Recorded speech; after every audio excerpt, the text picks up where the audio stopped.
In this exercise, we will practice line integral FDR over a curve C, and we will show how to evaluate the line integral, and we will also illustrate how the value changes when we change the integration path for a non-conservative vector field.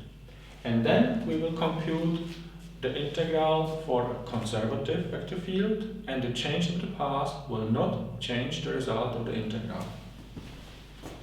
So consider the vector field fxy being xy, the first component, and y, the second component. And consider the points P, Q, and R. If we illustrate the situation,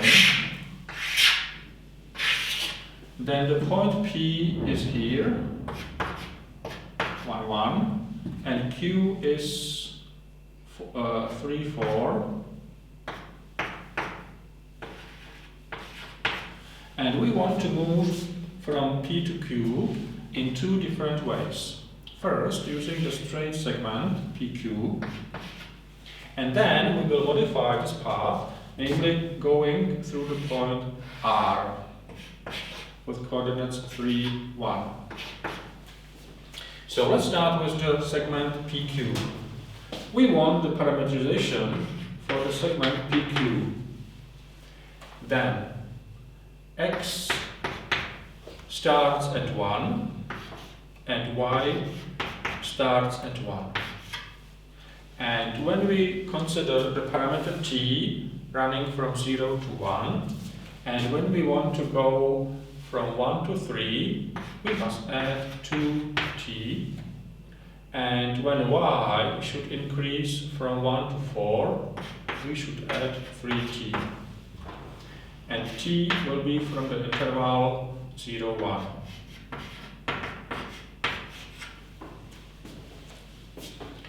Sometimes it's safer to write that t1 starts at 0, or t starts at t1, which is 0, and it goes to up to 1, in cases where we want the parameter to decrease.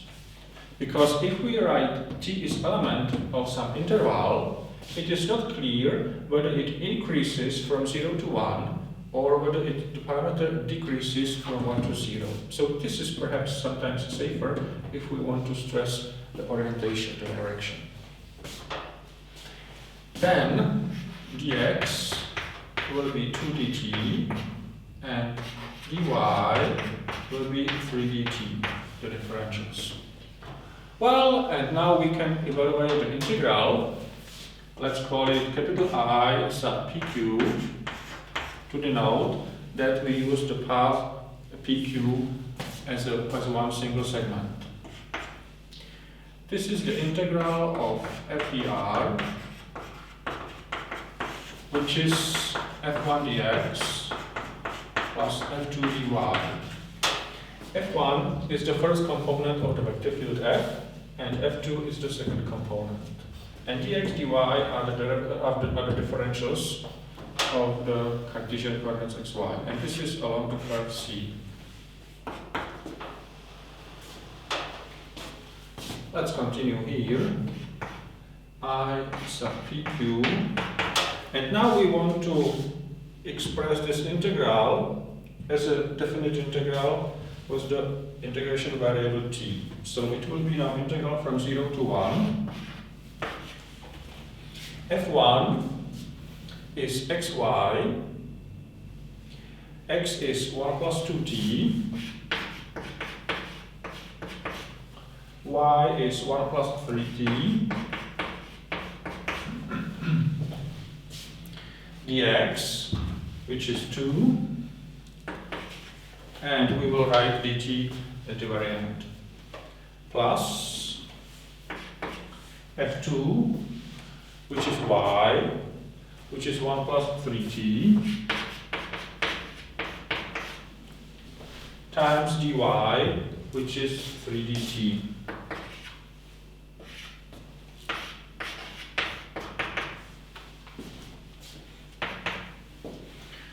Well, now we expand the brackets and we integrate this.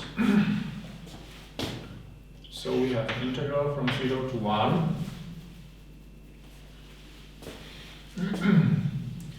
And this will be 1 times 2 is 2 plus 5t times 2 is 10t plus 6t squared, so 12t squared plus 3 plus 9t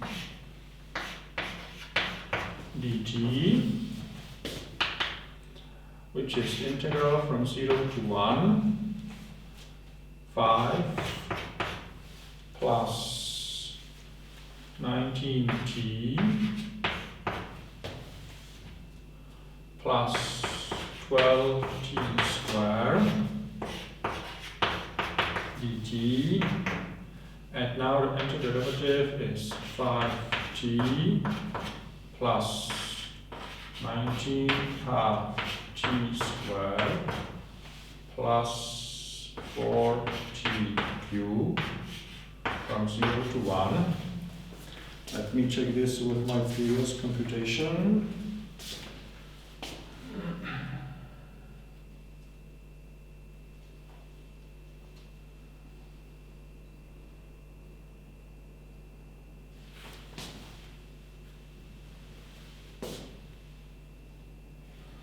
Yeah, 5 plus 19t plus 12t squared, yeah, that is good. And now the result is, when t is 1, we have 5 plus 19 half plus 4, which is 37 half.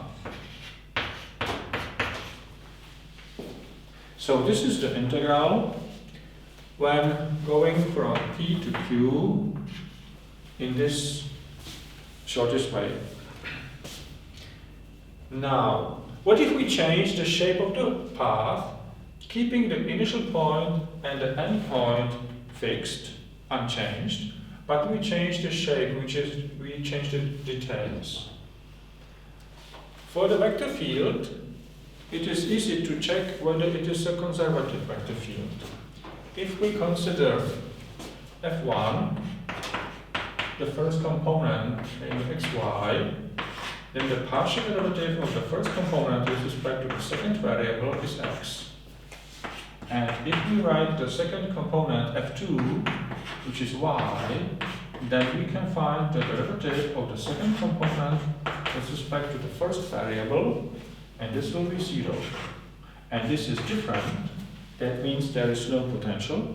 The vector field is not conservative. And changing the path may change the result. So let's compute the integral over the segment PR and then over RQ, and we add these two, perhaps achieving a different result. So for the segment PR,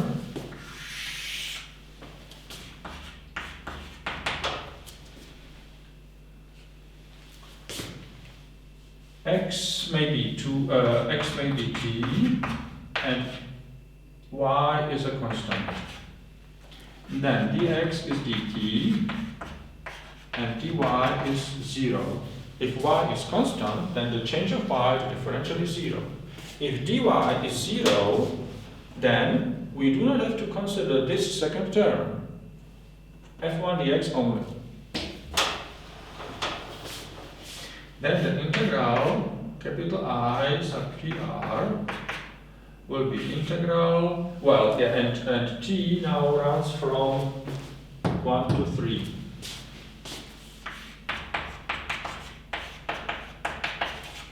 So this will be integral from 1 to 3, just f1 dx. f1 is xy, xy is t, dx is dt, which is t squared half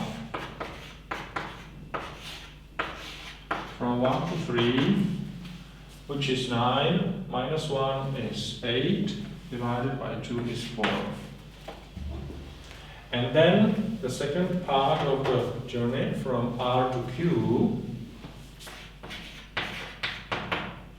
the parameterization can be written this way. X is now constant, namely 3, and Y can be assumed the parameter G. Then dx is 0. When dx is 0, then here we can omit the first term completely because dx is 0. And dy is dt. And t starts at 1 and goes up to 4. So the integral, let's call it I sub r cubed, will be integral from 1 to 4 f2 dy, f2 is y, and y is t, dy, which is dt. So this is again t squared half from 1 to 4. So 4 square is 16, minus 1 is 15 half.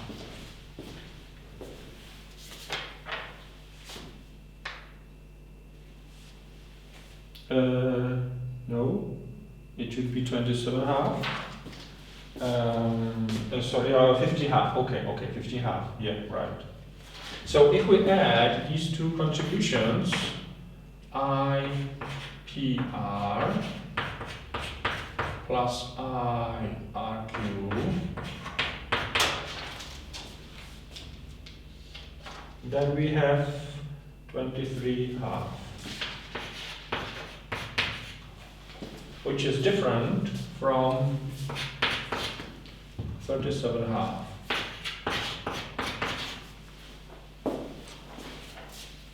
This illustrates the theory that tells that for a conservative vector field, changing the path does not change the result. For a non-conservative vector field, which is our case here, the result may change. It may be also in exceptional cases the same, but it is not always the case.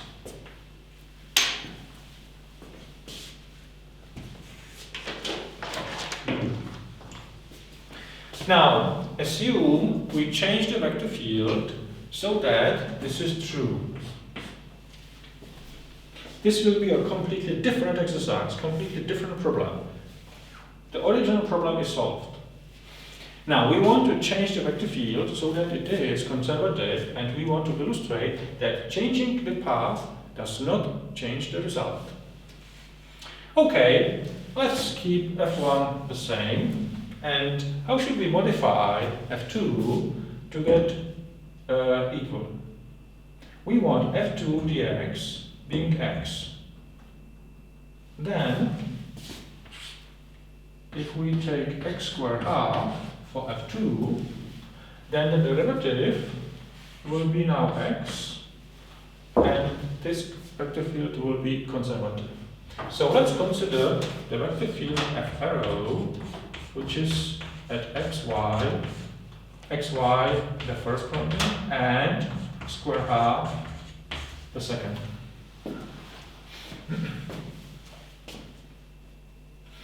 So how should we change this computation? The points P, R, Q are the same, and we again consider the shortest path and then the path via the point R. So the parameterization is the same. But this is also the same. But now, if we change f2, then this will change, and instead of 1 plus 3t, which comes from y, which comes from here, we want 1/2 of x squared. 1/2 of, and x is 1 plus 2t.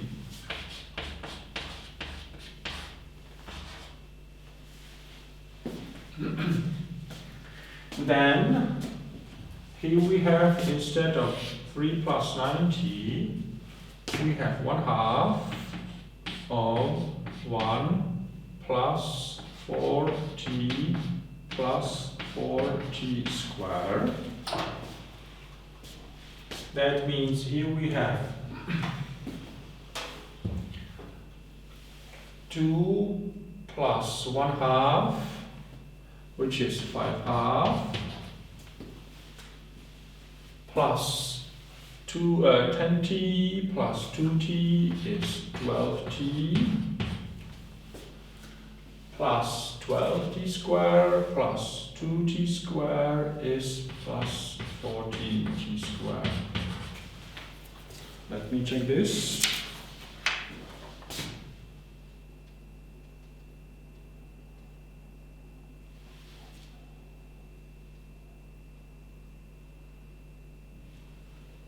PQ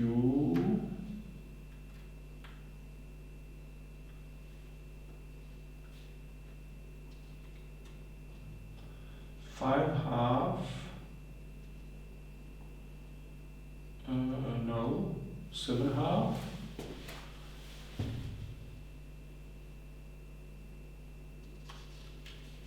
2, 10, 12,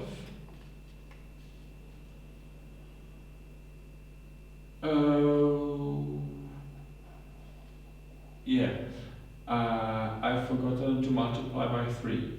So we have 3/2. I've forgotten this 3 at dy. So we have 3/2 plus 2 is 7/2. Then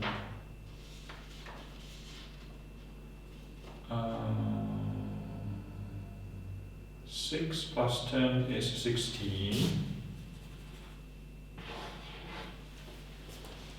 And 6 plus 12 is 18. Yeah. And then the antiderivative is 7/2t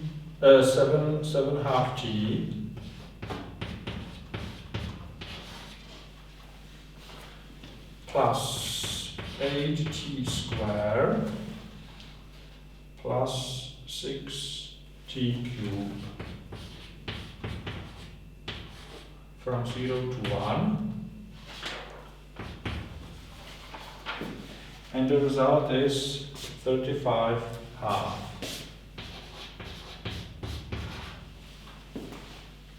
Well, this is not a surprise that the result changes here because we integrate a different vector field, right? And we want to compare this result with the sum of these integrals with the new yellow vector field.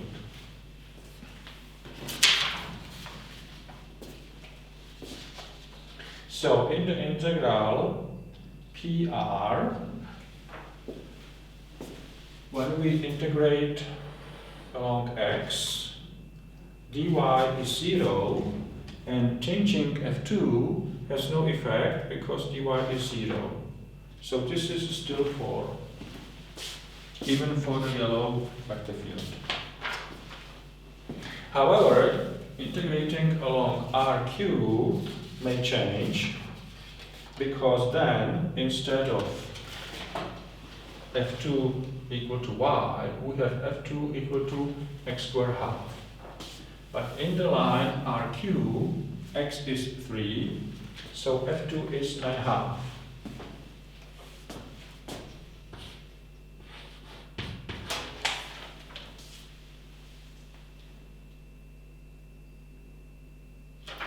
So we integrate a constant, so the result is the value times the difference of the limits, which for the yellow vector field will be 3 times 9/2, which is 27/2. And now, for the yellow vector field, if we add these two numbers, 4 plus 27.5. This is 8 plus 27, which is indeed 25.5. In perfect agreement with the previous version. So this illustrates that for the wide vector field, which is not conservative, changing the integration path may change the result of the integral. And for the yellow vector field, which is conservative, changing the path does not, never change the result.